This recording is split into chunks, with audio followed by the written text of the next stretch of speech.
자, 오늘 주말인데 또 중요한 소식이 다가오고 있습니다. 베네수엘라 미국 군사 작전이 끝나고 코인 시장도 잠깐 일시적으로 하락을 했다가 회복을 했는데요. 박스권이죠. 크게 보면 마치 뭔가 악재가 해소된 것 같은 느낌인데 메인 핵심 지역은 베네수엘라 이쪽이 아닙니다. 동북아시아가 될 확률이 높고요. 지금 이제 마두로가 이제 생포가 된 이후에 어 레드팀의 나라들이 이란이랑 러시아랑 중국이랑 북한에서 똑같은 비슷한 성명을 냈는데 그 중에서 특히나 북한 같은 경우에는 베네수엘라 사태를 틈타서 미국에 경고를 하면서 니콜라스 마두로를 친구라고 부르고 그에 대한 즉각적인 석방을 요구를 했고 그 전에 베네수엘라에 무슨 핵무기를 제공을 할 수도 있다 이런 얘기를 했었는데 김정은은 내 친구를 석방하지 않으면 이 억압은 세계 대전으로 이어질 가능성이 크다라고 얘기를 했습니다. 그것도 새벽에 2시쯤에 오늘 2시쯤에 얘기를 했고 오전 7시에서 8시 사이에 일본 해 쪽으로 탄도미사일로 추정되는 물체가 950km 정도 발사가 됐다라고 하고 일본 총리실에서도 추가적인 소식이 있을 예정이라고 하면서 이 부분에 대해서 주목을 하고 있어요. 추가 소식에 대해서. 자, 그래서 일본에서도 지금 이제 중요하게 좀 다루고 있는 내용인데 갑작스럽게 북한에서 움직임이 심상치가 않다. 그리고 이제 50km 상공까지 날아가면서 이렇게 좀 빠른 이제 긴 장거리 고도를 좀 이제 비행을 하면서 이제 발사가 된 게 이게 마치 러시아에서 최근에 오레슈크 극초음속 미사일처럼 그게 발사된 게 아니냐. 일단 대략적으로 보통은 이제 이름과 명칭은 그 미사일 떨어진 시점에 그걸 수거해가지 않는 이상 보기 힘들어서 추정을 한단 말이죠. 대략적으로 이런 탄도미사일 쓸 거다 이런 식으로.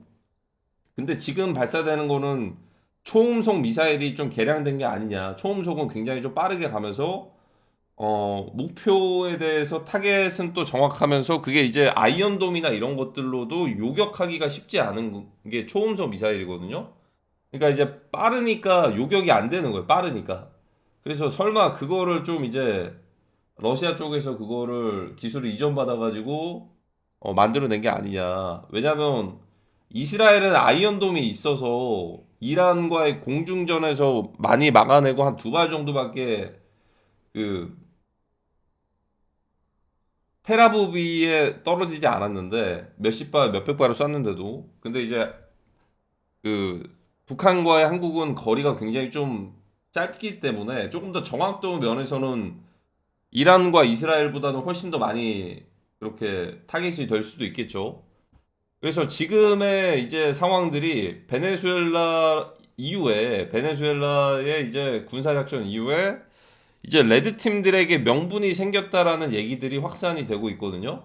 그러니까 레드 팀들이 어떻게 보면은 군사 작전을 이름으로 적대국에 하여금 강력한 국지 도발이나 이런 것들을 하더라도 일단은 이제 베네수엘라처럼 똑같이 미국만 그러는 게 아니고 우리도 그렇게 할 수 있는 거 아니냐. 제가 예전부터 말씀드렸던 게 있거든요.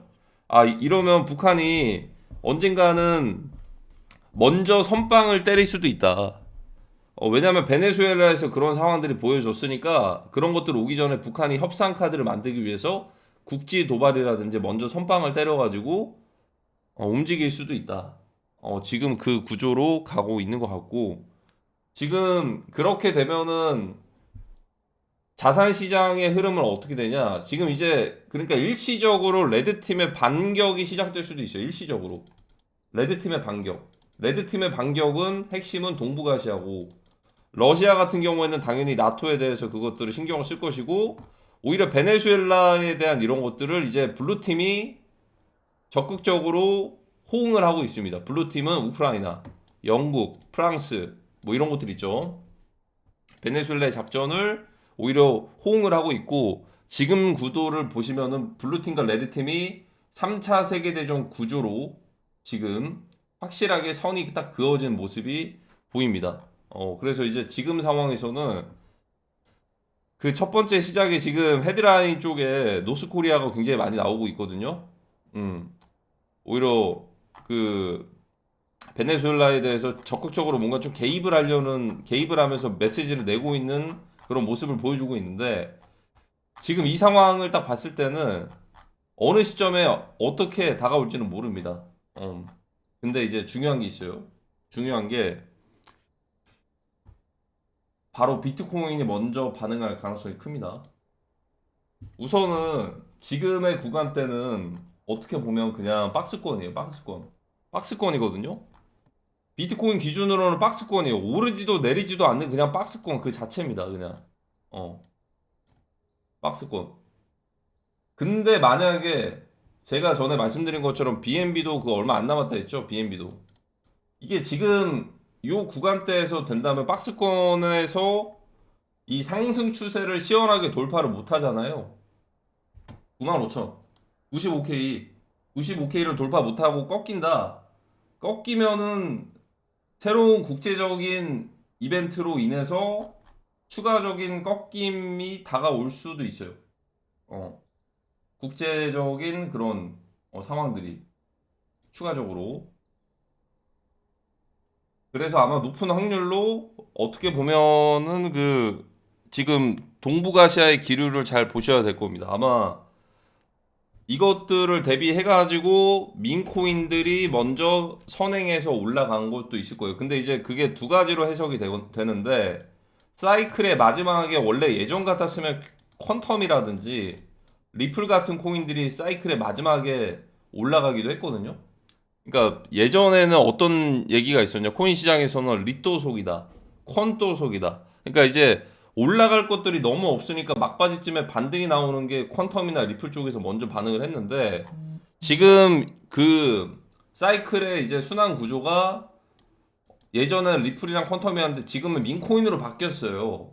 근데 보통은 민코인들이 이렇게 순환됐을 때는 보통은 이제 불장, 그러니까 이 콘도속, 리또속이라는 게 불장 때를 얘기를 하는 거거든요. 그러니까 불장 때 순환 펌프들이 자연스럽게 일어나고 더 이상 오를 게 없나 했을 때 막바지에 외면받았던 리플이나 퀀텀 같은 그런 코인들이 올랐었는데 지금은 불장이 오지 않았고 그냥 바닥을 찍으면서 크게 하락을 하고 나서 바닥 구간에서 잠깐 반등을 한 거잖아요. 얼마 전에 브로콜리 민코인을 시작으로.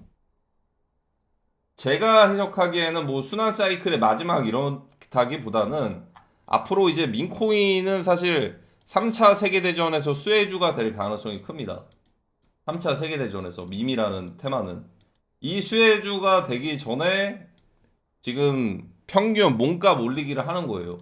몸값 올리기를 왜 하냐? 앞으로 비트코인이 예를 들어서 추가적으로 폭락을 해도 걔네들은 민코인들은 그 하락 추세가 깨지지 않고 그 상승 추세가 깨지지 않고 이미 올라간 상황들이 있으니까 가격 방어가 될 수도 있거든요. 특히나 대표적으로 페페 같은 것들. 그러니까 예를 들어 전에도 말씀드린 것처럼 지금 구간대에서 비트코인이 만약에 급변 사태로 인해서 추가 폭락을 하면 페페 코인은 그냥 건강한 조정이 됩니다. 이렇게.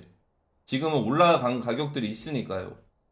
근데 만약에 페페가 지금 올라가지 않은 상태에서 비트코인이 추가 폭락을 하면 요렇게 되는 거였고. 그러니까 요렇게 되냐 그 차이예요. 요렇게. 이렇게 되면 완전 사이클 추세가 다 깨져버리는 건데 그런 것들 대비해가지고 미리 좀 올리는 느낌이고요. 그러니까 추가적인 폭락이 있을 수도 있다라는 거죠. 뭐 예를 들어서 대표적으로 세이 같은 것들을 보시면 이번 텀에서 만약에 이 페페가 올라간 상승분만큼 못 오르잖아요. 지금 페페가 일시적으로 좀 이제 견인해서 뭔가 펀더멘탈 밈들이 좀 견인해가지고 순환되는 듯한 느낌인데 페페가 올라가는 가격만큼 이만치를 못 올리면 추가적으로 비트코인이 폭락했을 때 10월 10일 기준의 저점을 그냥 신규로 뚫어버립니다. 요런 사태가 발생을 하는 거예요. 그리고 예를 들어서 미리 평균 단가를 높였던 애들은 10월 10일 기준으로 이 바닥까지 안 갈 수도 있겠죠. 지금 올린 게 있으니까 뭐 제자리는 갈 수는 있으나 이런 식으로 될 수도 있다. 이거는 제가 말씀드린 3차 세계대전의 수혜주, 3차 세계대전의 수혜주가 되는 이유 중에 하나는 이제 많은 아시아의 자본들이 민코인 쪽으로 쏠리게 될 거거든요. 이 전쟁 과정에서 제재나 금융시장의 몰수나 이런 것들을 회피하기 위해서 자연스럽게 덱스 쪽으로 쏠리게 될 겁니다. 덱스 탈중앙화 거래소 쪽으로. 마치 이거는 ZKC가 상승한 것과도 비슷한 메커니즘이 될 것이다. 하지만 그게 제가 생각하기에는 그러한 시장의 시작 그 사이클의 시작은 Q2 정도 봅니다. 분기별로 나눴을 때 Q1부터 Q4까지 나눴을 때 1월에서 3월, 4월에서 6월, 7월에서 9월, 10월에서 12월 이렇게 분기별로 나뉘어졌을 때 Q1에서 Q2로 넘어가는 시기이지 않을까. 3, 4월 아니면 빠르면 2, 3월이나 3, 4월 정도 되지 않을까라고 생각이 들어요. Q1에서 Q2 넘어가는 시기. 지금은 Q1이죠. 1월 달이니까. 그래서 1, 2, 3, 4, 3, 4, 5, 6에서 3, 4로 넘어가는 이쪽 시기이지 않을까. 이렇게 예상을 합니다. 3차 세계대전은 3차 세계대전이에요. 세계대전이라는 명칭은 그 전에 그래서 말씀드린 거 있죠. 4월 18일이나 3월 19일, 2월 20일, 5월 17일, 6월 16일 이런 식으로 다 더하면 68 나오는 것들 있죠. 이 중에 하나가 될 가능성이 높아요. 2월 20일, 3월 19일, 4월 18일, 5월 17일, 6월 16일, 7월 15일 이런 식으로 그 3차 세계대전 시작 날짜요. 시작 날짜. 그게 위키피디아나 이런 곳들에 기록될 날짜를 말씀드리는 겁니다. 역사적으로 기록될 날짜들. 그 시기에 민코인이 오히려 본격적인 유동성이 그때 쏠릴 가능성이 크고 그거를 이제 3, 4월이나 4월달, 5월달 Q2 정도로 본다.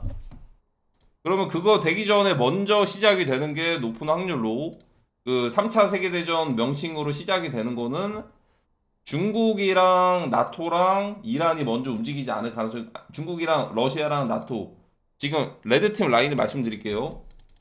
중국, 이란, 북한, 러시아 이렇게 있거든요. 사실상 중국은 나토고 이란은 이스라엘이고 러시아가 나토 중국은 대만이고 러시아는 나토고 북한은 한국이란 말이죠.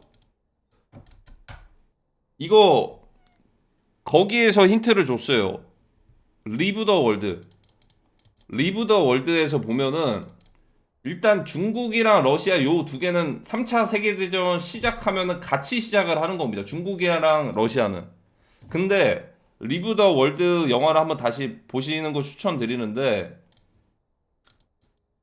삐라 같은 것들, 찌라시 같은 것들이 전단지가 날라다녀요. 지금 리브 더 월드의 그 배경과 또 같은 상황들의 배우가 누구냐라고 봤을 때 처음에는 이란어인 줄 알았는데 아랍어 이란어가 적혀 있어가지고 그게 아니다. 이거는 코리아가 될 가능성이 높다라고 보거든요. 그 코리아가 지금 그러니까 원래의 시작은 중동에서 먼저 시작된다라고 볼 수도 있었겠지만 그쪽 잠깐 있었다가 꺼졌잖아요. 6월 달에 작년 6월 달에.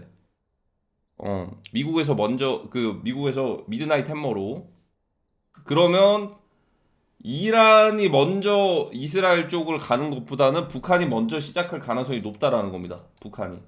그러면 나머지 레드 팀들이 순차적으로 준비를 할 수도 있겠죠. 이란은 이스라엘, 중국은 대만, 러시아는 나토. 이 요 세 곳이 한 번에 동시에 발생하는 거를 WW3라고 부를 것이고 북한이랑 한국 간의 국지 도발이나 이런 대립 상황은 3차 세계 대전이 되는 시작이 되는 거지. 이게 3차 세계 대전이라고 불리진 않을 거예요. 그러니까 지금 이제 1차 세계 대전 위키피디아, 2차 세계 대전 위키피디아 이런 식으로 있을 거 아니에요. 여기에 기록되는 것들 이 기록들 있죠. 기록들. 여기에 이제 앞으로 새로운 역사가 쓰일 가능성이 높아요. 이거 러시아 우크라이나처럼. 그래서 이 날짜들 있죠. 시작하는 날짜. 전에도 말씀드린 것처럼 이게 시작하는 날짜를 다 더하면은 이제 그게 된다. 요거 2차 세계대전은 여기 시작되는 날짜가 소름 돋게 다 비슷한 코드를 가지고 있어요. 제가 설명을 드릴게요. 2월 20일. 자, 각계의 비슷한 코드입니다. 이거를 다 합하면 돼요. 19 플러스 14 플러스 7 플러스 28. 19 플러스 39 플러스 9 플러스 1. 올해 월드컵이 언제 열리지? 월드컵이 아 22년 24일 22 플러스 2 플러스 24 22년 시작이죠? 어딨어? 어 24 2월 24일. 자 이걸 다 더하면 68이 나오고 68이 나옵니다. 68이 나오고 2026년으로 따지면은 4월 18일 2026년 3월 19일 이런 식으로 하면 이거를 다 더하면 20 플러스 6 플러스 3 플러스 19는 68이 나오고 20 플러스 26 플러스 4 플러스 18은 68 이런 식으로 나오거든요. 그러면 이제 5월 17일 6월 16일 7월 15일 8월 14일 9월 13일 10월 12일 11월 10일 12월 9일 이런 식으로 요 날짜가 매칭되는 게 이제 1월에도 있긴 한데 2026년 1월 21일 2026년 2월 20일 이런 식으로도 될 수도 있겠죠. 이게 이런 식으로 날짜 매칭으로 따지면 이렇게 되는데 3차 세계대전이라는 명칭은 이 코드에 맞춰가지고 실행되지 않을까라고 생각이 들고 3월이나 4월 정도 봅니다. 3, 4월 특히나 4월 18일이 좀 유력해 보이기도 한 것 같기도 하고 3월 19일이나 그래서 지금의 이제 베네수엘라의 군사 작전은 그냥 첫 번째 일단 시작이다. 아마 높은 확률로 레드 팀들의 반격이 시작될 가능성이 큽니다. 그거는 레드 팀의 반격은 금융시장에도 큰 충격을 줄 가능성이 크고 군사적인 움직임이 있었다, 군사적인 대치가 있었다라고 해가지고 코인과 주식이 멀쩡하네, 미동도 안 하네 이런 인식을 줄 수도 있는데 동북아시아는 다를 겁니다. 동북아시아는 다르다.